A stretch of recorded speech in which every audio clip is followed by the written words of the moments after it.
So are we trying to redeem ourselves? Why? Black Panther?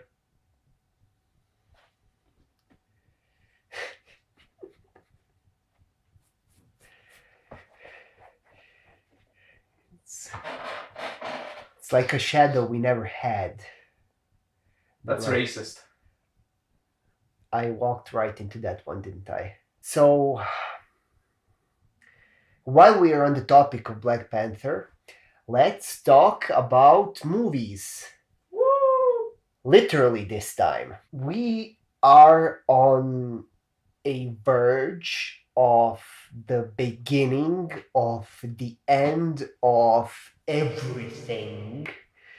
Avengers Infinity War is coming out like right now. Let me just go back for a minute and start off somewhere else. It will make sense, I promise. Recently, I've watched Peter Greenway's last film. It was the last film he made. For now, he's still alive, still working. It was called Eisenstein in Guanajuato. Guanajuato. Eisenstein in Guanajuato. And it was a visually interesting film, which was also extremely pretentious and annoying in so many ways. Basically, an allegory about the state of movie landscape at the very moment, how Western movies and the market that produces these movies is so much stronger than Eastern market. Is that a fair way of saying this? Even though I disliked this film, it piqued my interest, so I watched an interview with Peter Greenway afterwards, and several issues he raised really struck a nerve with me. Now, Peter Greenway is a fairly well known independent filmmaker, an auteur, if you will, and his sensibilities are very, very avant garde and very not commercial. For a long, long time, none of his movies had a release that you would call wide. In this interview, Peter Greenway laments on the temporary state of movies and how everything is slowly moving to TV screens, how the cinema and the wonder of cinema is slowly dying. Mind you, this interview was done in 2015. By this point, we were already knee deep in Marvel Cinematic Universe, and Age of Ultron was about to come out. And interestingly enough, Greenway completely, let's say, failed to mention this phenomenon, which is strange considering that he's talking about the state of cinema and how cinema is dying. Now, on the one hand, if you are talking purely from an economical standpoint, cinema is really far from dying. It's just the fact that a certain particular kind of movies is taking all the money. Pretty much all of YouTube dumb is already familiar with this fact through interviews with Spielberg, who talks extensively about how these mega spectacles are blowing up and how they're reaching critical mass, and how at some point in a very foreseeable future this is all going to collapse. Yet somehow, even though some of the superhero genre movies have failed both at the box office and critically, this still hasn't happened. In fact, MCU is the consistent and successful flagship that constantly proves the industry wrong, in a sense that most naysayers and most doomsayers proved to be too pessimistic in their looks. While I watched this interview, this is where I've seen it. The opinions of people that I know personally, the opinions of people I've seen all over the internet about the MCU. And this opinion is voiced as MCU is insignificant. It might be significant financially, it might be significant economically, it might be significant as a contemporary pop cultural phenomenon among the kids. However, as a piece of art, MCU movies are considered to be trash, even though it is quite objectively one of the biggest achievements in modern entertainment industry. Doesn't this sound familiar? Should it sound familiar?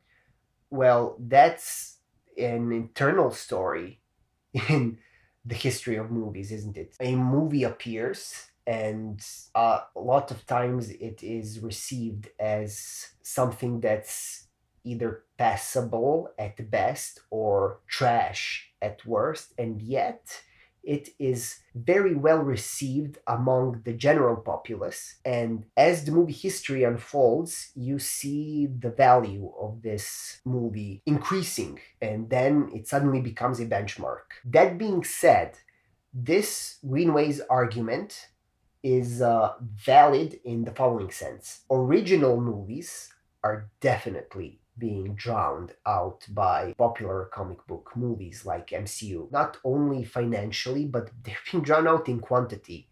A ratio of a original movie to comic book movie is insane right now, or at least it seems that way because of the marketing. And let's be honest, even when it's not a comic book movie, it's an adaptation or a remake of some sorts. However, it is not that the producers are dictating this.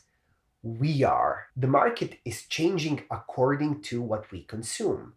And this is by no means a controversial statement. There are countless YouTube videos that are trying to motivate people to invest their time and money into seeing independent productions or to see movies which are completely original and very daring pieces of storytelling. There are countless videos, or well, not countless, there are a lot of videos about Synecdoche in New York that somewhat express this sentiment. So even though you have people who voice these opinions that we should actually try to steer the market in a different direction, this strategy constantly fails. Marvel is winning.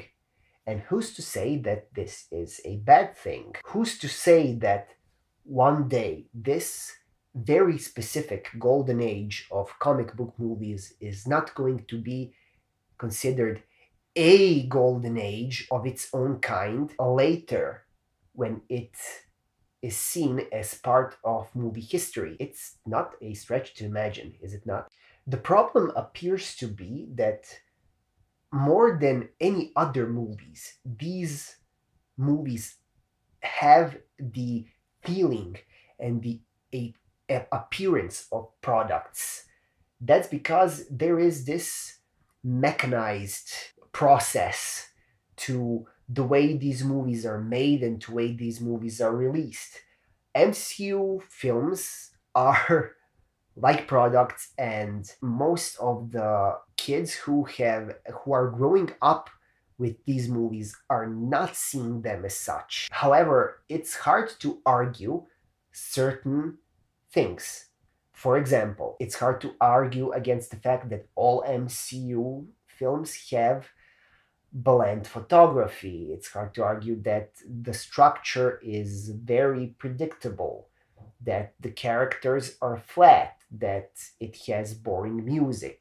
But is it just bland, or does it need a consistent framework to achieve this overall cohesive effect? We are not talking about a single sweeping epic about one man that is made by the film of Thor with artistic integrity. We are talking about a mosaic made of films that needs to work as a macro structure, basically. Independently, and I'm not talking about MCU films, one isolated movie like Lawrence of Arabia, for example, it's my favorite example, has to do everything. However, MCU films have a luxury of macrostructure. Character developments can happen over several films, and they maybe don't need to happen, so they would remain consistent. If countless changes and visually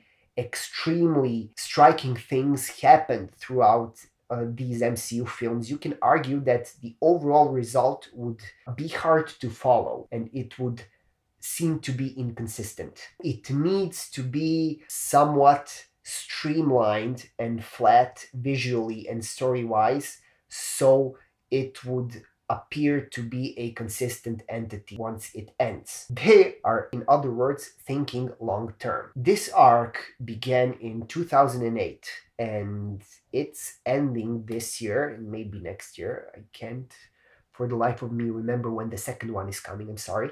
Imagine if every individual MCU film was oversaturated across the board. It's better and it makes more sense if you look at them as a one big film, a super film, TM. My argument is that MCU is not a blip that will just perish. It is something that will have a lasting impact on the industry. It already has, actually, let's be honest. So arguing that this is bad or that this is a sign of catastrophic times to come is fruitless, because change can be easily perceived as something bad, yet it is a natural order of things. Of course, this doesn't mean that after all is said and done, Infinity War will be an amazing movie. It might actually be a complete and utter disaster and a failure that's a bigger failure than Batman v Superman. We'll give it an honest review. Like and subscribe. Quite scripted.